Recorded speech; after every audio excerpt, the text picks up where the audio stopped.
ಫಾಸ್ಟಾಗಿ ಬಂದ್ಬಿಡ್ತೀಯಲ್ಲ ಎಲ್ಲೇ ಇದೆ.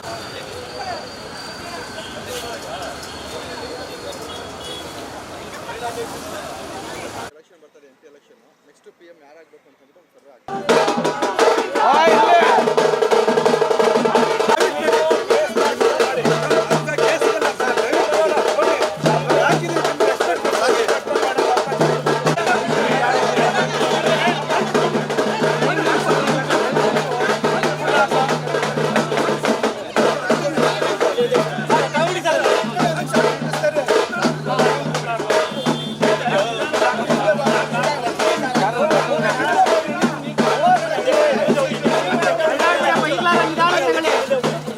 ಯಾರು ಹೋಗ್ಬೇಡಿ, ಮುಂದೆ ಹೋಗ್ಬೇಡಿ.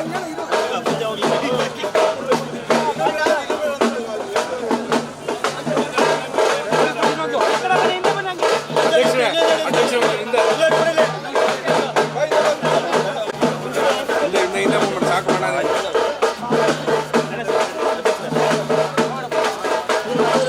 ಅಧ್ಯಕ್ಷರ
ನಮ್ಮ ತೆರಿಗೆ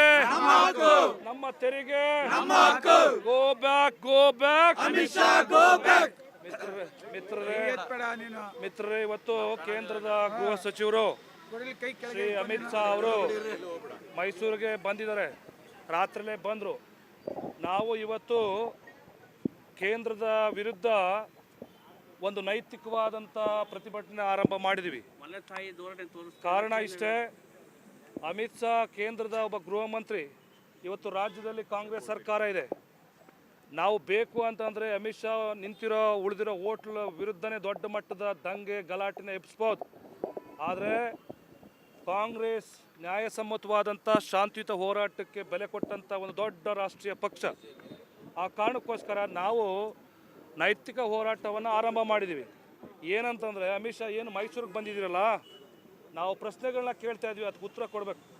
ಏನು ಪ್ರಶ್ನೆಗಳು ಅಂತಂದರೆ, ಭಾರತದ ವ್ಯವಸ್ಥೆ ಒಕ್ಕೂಟದ ವ್ಯವಸ್ಥೆ, ಫೆಡರಲ್ ಸಿಸ್ಟಮಲ್ಲಿ ಇದ್ದೀವಿ ನಾವು. ಫೆಡರಲ್ ಸಿಸ್ಟಮಲ್ಲಿ ಬದುಕು ಮಾಡ್ತಾ ಇರೋದು ಭಾರತ. ನೀವು ಕರ್ನಾಟಕ ಕೇವಲ ಕಾಂಗ್ರೆಸ್ ಸರ್ಕಾರ ಅಂತ, ಮಾನ್ಯ ಸಿದ್ದರಾಮಯ್ಯ ಸಾಹೇಬ್ರ ನೇತೃತ್ವದ ಕಾಂಗ್ರೆಸ್ ಸರ್ಕಾರ ಇದೆ ಅನ್ನೋ ಏಕೈಕ ಕಾರಣಕ್ಕೋಸ್ಕರ ನೀವೇನು ಮಾಡ್ತಾ ಇದ್ರಿ, ಬರಗಾಲಕ್ಕೆ ಎಷ್ಟು ಹಣ ಕೊಟ್ರಿ, ಕೇಂದ್ರದ ಯೋಜನೆಗಳಿಗೆ ಎಷ್ಟು ಹಣ ಕೊಟ್ರಿ, ಭದ್ರಾ ಮೇಲ್ದಂಡೆ ಯೋಜನೆಗೆ ಏನು ಮಾಡಿದ್ರಿ ಮೋಸ. ಇಷ್ಟೇ ಅಲ್ದೇ GST ತೆರಿಗೆ ನಮ್ಮ ಪಾಲೆಷ್ಟು. ಇವತ್ತು ಪ್ರತಿಭಟನೆ ಮಾಡ್ತಾ ಇದ್ದಾರೆ, ಯಾಕಾಗಿ ಪ್ರತಿಭಟನೆ ಮಾಡ್ತಾ ಇದ್ದಾರೆ? ಟುಡೇ ಮಾನ್ಯ ಅಮಿತ್ ಶಾ ಅವರು ಭಾಳ ಜಾಣರು, ತುಂಬ ಬುದ್ಧಿವಂತರು. ಆದರೆ ನಮ್ಮ ಕರ್ನಾಟಕ ರಾಜ್ಯದ ಹಣಕಾಸು ತೆರಿಗೆಯಲ್ಲಿ ಬಹಳ ಹಣ ಬರುತ್ತೆ. ಆ ಹಣನ ನಮ್ಮ ಜೋಬಿಂದ ಕಿತ್ಕೊಂಡು ಬೇರೆಯವ್ರ ಚಪ್ಪಲಿಗೆ ಕೊಡ್ತಿದ್ದಾರೆ. ನಮ್ಮ ಹತ್ರ ಊಟ ಮಾಡೋಕ್ಕೆ ದುಡ್ಡು ಕಷ್ಟ ಆದರೆ ಬೇರೆಯವ್ರಿಗೆ ಸೋಕಿಗೆ ಕೊಡ್ತಿದ್ದಾರೆ. ಸೊ ಬೇರೆ ಆ ಕಡೆ ನಿಮಗೆ you can go to north and that side Bombay side ಮತ್ತು ಬೇರೆ ಕಾಶ್ಮೀರ್ ಸೈಡೆಲ್ಲ ಹೋದರೆ ಭಾಳ ಡೆವಲಪ್ಮೆಂಟ್ಸ್ ಆಗ್ತಿದೆ. ಕಾಶ್ಮೀರದಲ್ಲಂತೂ ಎವ್ರಿ 100 ಮೀಟರು ಒಬ್ಬೊಬ್ಬರು ಸರ್ಕಲಲ್ಲೂ ಕೂಡ ಮಿಲ್ಟ್ರಿ ನಿಂತಿದೆ, ಅಲ್ಲಿ ಏನೂ ಸಮಸ್ಯೆ ಇಲ್ಲ.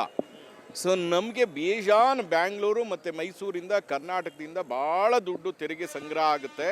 ನಮ್ಮ ಟ್ಯಾಕ್ಸ್ ಪೇಯರ್ಸು ಮತ್ತು ನಾವು ರಿಜಿಸ್ಟ್ರೇಷನ್ ಅವರು, ವೆಹಿಕಲ್ ತೊಗೊಳ್ಳೋರು, ವಾಹನ ತೊಗೊಳ್ಳೋರು, ಮತ್ತು ನಮ್ಮ ಎಕ್ಸ್ಪೆಷಲಿ ಲಿಕ್ಕರ್ ಯಾರು ಕುಡುಕರಿದ್ದಾರೆ ಅವರು ಹೆಚ್ಚಿಗೆ ದುಡ್ಡು ಕೊಡ್ತಿದ್ದಾರೆ. ಮದ್ಯಪ್ರಿಯರು, ಅವ್ರಿಗೆ ಹಾಗಂತ ಹೇಳ್ಬಾರ್ದು, ಮದ್ಯಪ್ರಿಯರು ಯಾರಿದ್ದಾರೆ ಅವರು ಡೈಲಿ ದುಡ್ಡು ಕೊಡ್ತಾರೆ.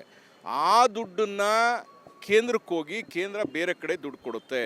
ಸೊ ನಮಗೆ ಅಟ್ಲೀಸ್ಟ್ ನಮ್ಮ ಪಾಲೇನಿದೆ ಅದು ಕೊಡ್ತಿಲ್ಲ. ಈಗ ನಾವೆಲ್ಲ ಒಂದು ಭಾರತ ದೇಶದಲ್ಲಿ ಒಂದು ಒಕ್ಕೂಟದಲ್ಲಿ ಹಿರಿಮಗ, ಕಿರಿಮಗ, ಲಾಸ್ಟ್ ಮಗ ಇದ್ದಾಗೆ ಇಡೀ ಇಂಡಿಯಾದಲ್ಲಿ Bombay is number 1 collecting Maharashtra tax. And as well as ಮಾನ್ಯ ಮುಖ್ಯಮಂತ್ರಿಗಳು 15 ವರ್ಷ ಅವರು ಹಣಕಾಸು ಸಚಿವರಾಗಿರೋದ್ರಿಂದ ನಮ್ಮ ಅರ್ಥಶಾಸ್ತ್ರ ವ್ಯವಸ್ಥೆ ಭಾಳ ಚೆನ್ನಾಗಿದೆ, ಭಾಳ ಅಭಿವೃದ್ಧಿಯಾಗಿದೆ, ತುಂಬ ದುಡ್ಡು ಬರುತ್ತೆ.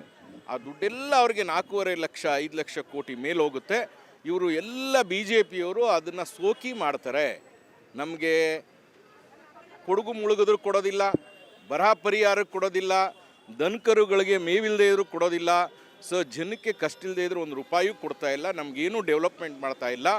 ಯಾವ್ದಾದ್ರು ಒಂದು ಡೆವಲಪ್ ಮಾಡಿದ್ರೆ ನಮಗೆ ಹಂಗಿಸ್ತಾರೆ. ನಮ್ಮ ದುಡ್ಡು ತೊಗೊಂಡೋಗಿ ಆ ಕಡೆ ನಾರ್ತನ್ ಈಸ್ಟ್ ಸ್ಟೇಟ್ಸು ಆ್ಯಂಡ್ ಬೇರೆ ಕಡೆ ಮತ್ತು ಎಕ್ಸ್ಪೆಷಲಿ BJPಯವರು ಸೋಕಿ ಮಾಡಲಿಕ್ಕೆ ಖರ್ಚು ಮಾಡ್ತಿದ್ದಾರೆ. ಇದನ್ನು ಇವತ್ತು ಅಮಿತ್ ಶಾ ಮೈಸೂರಲ್ಲಿದ್ದಾರೆ.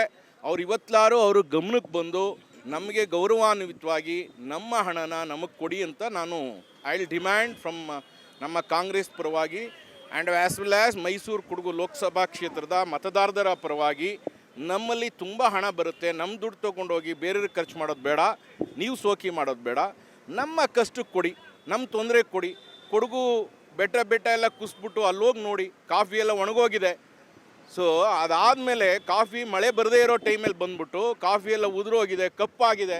ಸೊ 1 ರೂಪಾಯಿ ಕೊಟ್ಟಿದ್ದಾರಾ? ರೈತರಿಗೆ ಕೊಟ್ಟಿದ್ದಾರಾ? ಸೊ ಡೆವಲಪ್ಮೆಂಟಿಗೆ ಕೊಟ್ಟಿದ್ದಾರಾ? ಹಾಗಾಗಿ ನಮಗೆ ತುಂಬ ತೊಂದರೆ ಆಗಿದೆ. ನಮ್ಮ ಹಣನ ನಮಗೆ ಕೊಡಿ, ನಮ್ಮ ಪಾಲನ್ನ. ಸೊ ಅಡಿಷನಲ್ ಬಂದಿದ್ದು ಬೇರೆಯವ್ರಿಗೆ ಮಾಡಿ ಅಂತ ಕೇಳ್ತೀನಿ. ಜೆ ಆನಂದ, ಮೈಸೂರು ಕೊಡಗು ಲೋಕಸಭಾ ಕ್ಷೇತ್ರ.